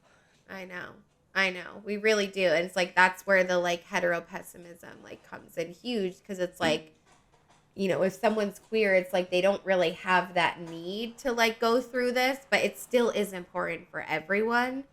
But, and then this listener also submitted a story. They said, men and boys are socialized to show few emotions. The rigid boxes men put women in are the same boxes they put themselves in. Misogyny hurts men by using the same weapons it hurts women, and we all need therapy. Period. It's so true. And it's like, not only is it better to talk about patriarchy in context of like how it hurts everyone, but it's like, it's really the only way to like enact actual change, because otherwise it's like you're just seeing one side of it, you know? And it's like if the goal is to end oppression for women, it's like you can't think about that without like kind of, you know, centering men in that conversation as well. And again, it's like we've just been so ingrained to de-center men because patriarchy centers them. They're centered in the whole world. So it's like we just like push away from them, like completely reject that. But it's like it's gone too far. And that's what you said right at the beginning. It's like it's okay to not, we don't want men to be the center of everything, you know? But it's like we can't push them off the fucking cliff completely. Like, and again, guys, I've literally said things like, we don't need men in society. Like, we can just, you know, have all their sperm come out, freeze it, kill every single one of them, and just have like millions of fridges of all their sperm, but like those fathers are dead. And that's horrifying. I should be horrified that I said that. And I am, but I also like, I'm not alone. Like, this has been a thing, you know, and we're all kind of on fire with it. But I think, you know, especially as a white woman, it's like I do need to calm the fuck down sometimes. But at the same time, had I have got to that conclusion if I didn't go so far over the edge, I don't know. Like, you kind of got to go through the motions. Like, this shit's not easy. And it's ultimately good for us too. Like, especially like we're always going to have relationships with men. Like, we're not moving to an island without men anywhere. And if you're heterosexual, like, we have to do this. And it's good for us too, because I think like, unfortunately, like, do we have to do some work to teach them empathy and to maybe like give a little more than they do? And is that frustrating as fuck? Yes. But like, I think ultimately it's going to be better for like the next generation and like so on, like as we've, you know, accomplished things in other areas, like it's better for us now than it was for our moms and everything like that. So it's like, you know, like, we got to think about it as it's not just about like men and we're men apologists and we're centering them and their issues and putting them before ourselves. But like, you also got to think about how this is going to like relieve a lot of stress for you and like deepen your connection. Us too. Yeah. It's not just about them. It's like, do you really want to go on like this? Like, this so like polarized situation, and like how, you know, historically it's been like all wives are completely unfulfilled by their husbands because they don't let them in emotionally. They don't have the first person experience of being a woman or being a bi woman if you're with a straight man. It's like, we don't want to go on like this. We don't. And if you're a straight woman that hates men so much, it's like you do need to wake up a little bit because, you know, do you just never want to be in a relationship? Like, it's not helpful. It's really not. And again, I've done it. Like, we've done it. We've both done it. Like, So yeah, let's kind of wrap it up and get into how we end every episode, what we're wet, dry, and still a little bit confused about the topic. So I guess I'll go first. Like, I'm definitely wet that, like, we've both, like, kind of come to this, like, realization. I think I was a little before Autumn, but, like... Oh, for sure. She really was. She was... Does it make sense if I say you were the catalyst for me? Oh, that makes me feel Does that so make great. sense, though? Yeah. Like, catalyst is I like think it was the podcast. I think it was the podcast, though, really, because I think, like, without, like, us doing the research, and you planned the male loneliness episode, so I think it was, like, on your own, too, like, as you were researching it, but, like, I really am proud of us and how far we've come, because I think we've both been hurt by men in a lot of ways, like, not just partners, but, like, fathers, like, brothers, just men in general at work. Strip club clients. Exactly, like, men have hurt us, and I think it takes, like, a lot of courage to be like, you know, not all men are like this, and kind of go against the predominant female voice that's...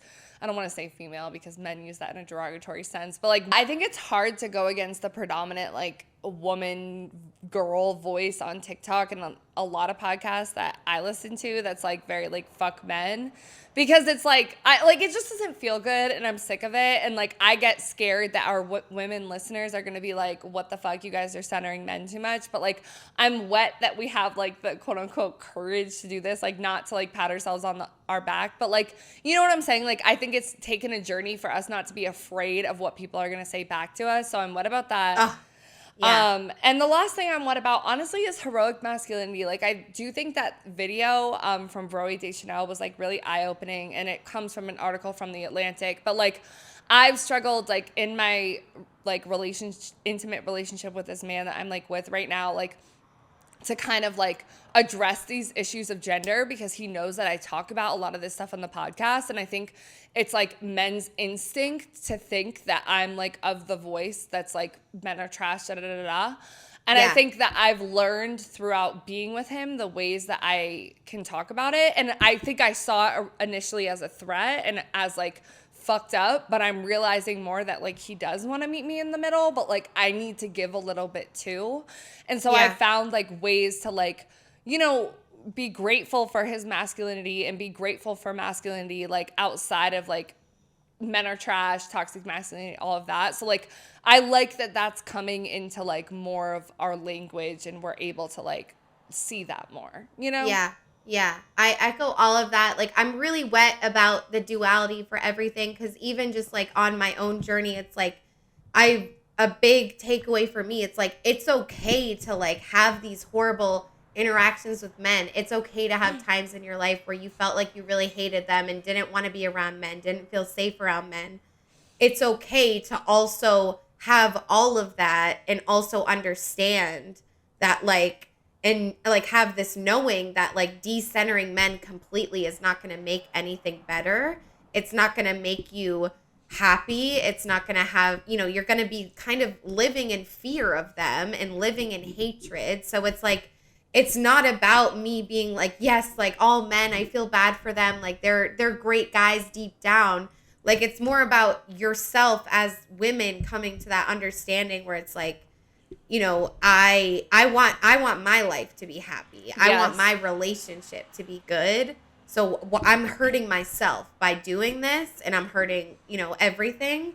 And I think what really helped me too is listening to women talking about it, because, like, you hear men talk about it, like, no one gives a fuck about how we feel, and it's kind of like what? Because you just don't know who it is, where it's coming from, if it's genuine. But it's like, I think it was Shoe on Head's videos of male loneliness, and again, Khadijah. It's like creators that are, you know, people that are wanting to empower women actively, but at the same time, like, this, you know, having these hard conversations where it is hard to kind of center men on the internet today. And it's not even the right word that we're centering them. It's just, like, kind of taking them a little bit more. It's honestly just including them, like, in their feelings and their voices in the, like, conversation, which is crazy. But yeah, I would say like I'm so dry about like similar like in that context, like how we've made so much progress as women that it's like we're kind of like defensive and afraid to like address these men's issues without it feeling like an attack on all the like the strengths or lengths that we've like made, you know, like it feels like we're going backwards, but I think like we need to remove that defensiveness. And I'm also dry about like how it's so much easier to talk about it in this sense when we're having a podcast and we have all this research versus actually doing it in real life. Like, you know, like it's our impulse. It's how society like has brought us up. It's like what's ingrained in us. So I think like I'm dry about kind of the work that we need to do in that to unlearn this all the time. And I'm dry that I feel like it's going to be a long time before women as a collective kind of like unlearn this stuff. And men too. Like I'm dry about the men that bottle up their, because they contribute to it. The men that don't go to therapy, the men that don't seek self-help. Like it shouldn't all be on women. So both sides of that to me are really dry. Yeah, and I feel like I'm so dry, like definitely that I've been kind of like I haven't really been aware as much of how much a role women play in enabling toxic masculinity. Yeah. Like we always talk about it in the context of like men kind of enabling themselves to be toxic and masculine, which is true. Toxic masculinity, not toxic and masculine. Yeah. But how much of women play in that role as well? Like I'm dry about, you know, learning that it's not a great feeling, but it's like I've played a role in it for sure. Like we all have. And I'm just, you know, dry about that in general and, you know, doing the work like in your real life, like you said, like it is really hard. Like I'm dry about how confusing it all is because it's like at the end of the day, there are a lot of people that are really bad out there and are abusers. So it's like we, you know, but the men that we should really be centering are the ones that aren't abusers and that like do want to get better or at least are like trying in some capacity. But it's like, you know, we write them off too. Like we write everyone off.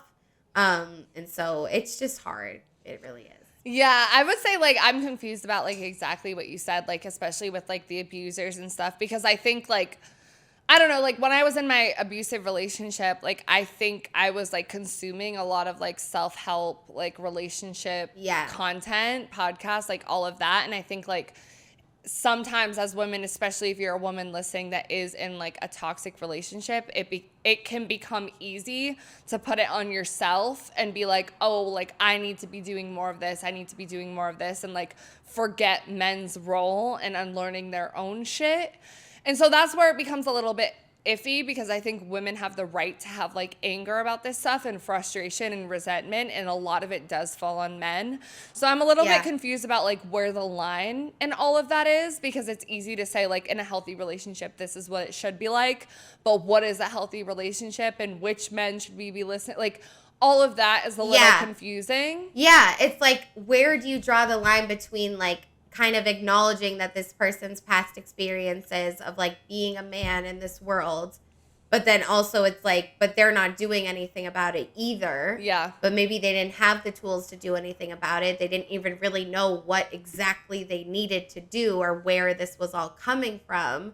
So it's like, where do we draw the line as women, especially in romantic relationships with men, to like give them not a pass, but like more of a level of understanding and at least acknowledge it within that discourse instead of just kind of not thinking about it at all. Yeah. Because it's like, you know, it's like everyone makes the argument. It's like you are responsible for not unlearning things that you were brought up in the world. Like that's your responsibility. But exactly. But like, where's the line go? Because I think like with my ex, I gave him too much. Like it was so clear to me how society had completely fucked him as a man, let alone a black man. And it was like, I felt like so like responsible. Like there was more that I should do as a woman to like, and a white woman to create this space and help. But like, there is a line where it becomes too much. So like, I don't know, like that'd be an interesting episode and like stuff to talk about in the future, because like, especially when you're in that world, like where can we like let society and like everything that's impacted us like inform the decisions we make,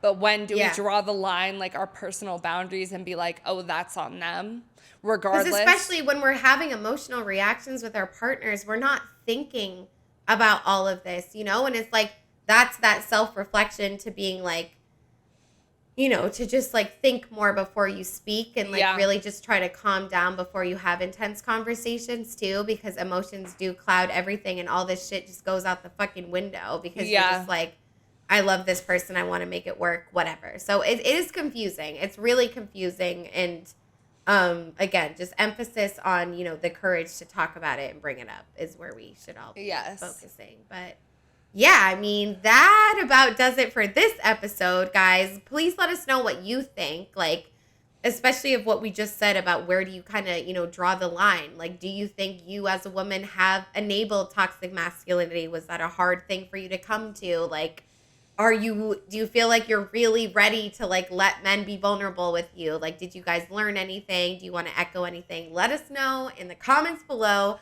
Or you can always email us, sowetsodry@gmail.com. The O's are zeros with any thoughts or like topics or anything. As we said in the beginning, we post polls on Instagram. So please follow us on Instagram as well at sowetsodry. And wherever you guys are listening, just make sure you do follow or subscribe to us. Leave a like and comment below. You know, it would mean so much to us. Yes, and we also do have listener support. It's the only way that you guys can donate to us financially right now. It's 99 cents, $4.99, or $9.99 a month. Think of it as a subscription. It is at the bottom. It is at the bottom in the description of every single episode. And yeah, thank you guys so much for listening. We love you, and we will catch you in the next episode. Bye. Bye. Exactly.